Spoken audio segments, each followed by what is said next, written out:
Good afternoon, ladies and gentlemen.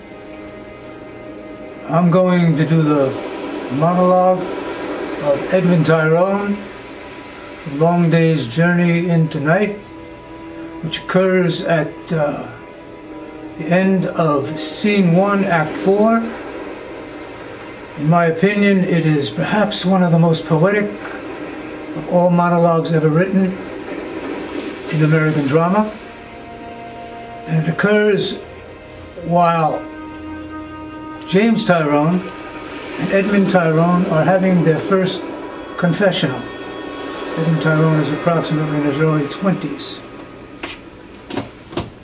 They are telling each other about their lives. Edmond Tyrone is going to be telling him about his. James Tyrone tells him about his failure to become a Shakespearean actor. How he essentially betrayed himself in not realizing his dreams. And his son is also now going to be telling him about his life. Edmond has returned after many years at sea. He is tubercular and heading for a sanatorium.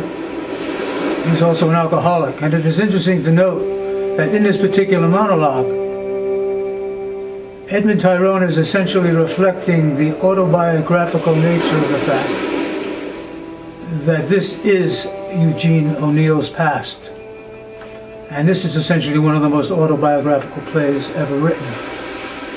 It is noted that when he finally finished the play, Eugene O'Neill came out of his writing area, told his wife in tears that as long as he was alive, this play would never, ever appear on Broadway. It was too private and intimate and emotional for him. The monologue of Edmond Tyrone. Okay, Dad, you've told me some of the high points in your memory. Would you like to hear some of mine? They all concern the sea. Here's one. I was on a square-head, square-rigger, bound for Buenos Aires. The old hooker was doing 14 knots. There was a full moon in the trades. I was in the bowsprit, watching the waves foaming into spume under me, looking up at those tall masts gleaming in the moonlight high above me. And I became one with the beauty and the rhythm of it. I actually became drunk on it. I actually felt that as if I had died, as if I had lost my life. I became one with the ship and the waves, with the high white sails gleaming in the moonlight and the sea, with the beauty and the rhythm in that high, dim-starred sky. And for a second I belonged without past or future to something greater than myself, greater than mankind. You can call it God if you wish. There was another time on the American line. This time it was a calm sea, just a gentle groundswell of the ocean. I was doing the dawn watch in the crow's nest, and all the passengers was asleep. There was not a crew member in sight. There was nobody around. I was watching the smoke billowing from those funnels behind me, that black smoke billowing under me. And I was dreaming. I wasn't keeping watch at all. I was alone. I was apart. I was free.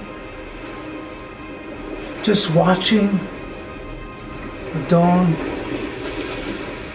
paint the sea and sky as they slept together. And Dad, I had that same ecstatic moment. The end of the quest, that safe heaven, that sense of belonging to something greater than man's pitiful hopes, greed, fears, and dreams.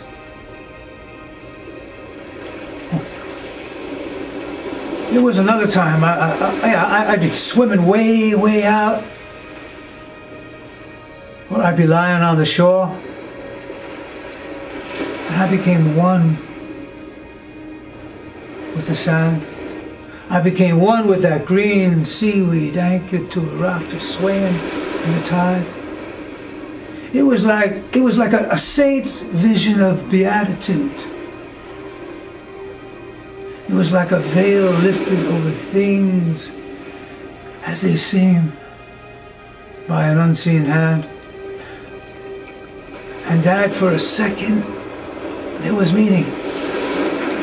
You understand what I'm trying to say? For a second, I knew the secret. I became the secret. And that hand let the veil fall.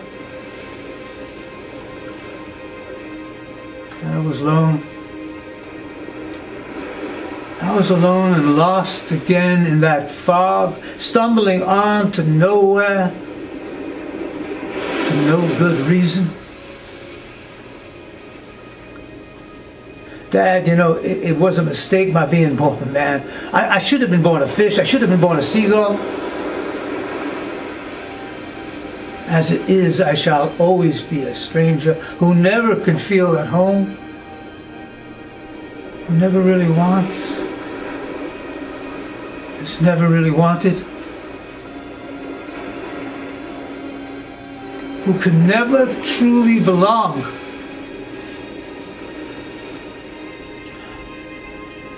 Must always be a little bit in love with oblivion. Thank you for listening to a monologue from a thespian who is now well into his 70 years.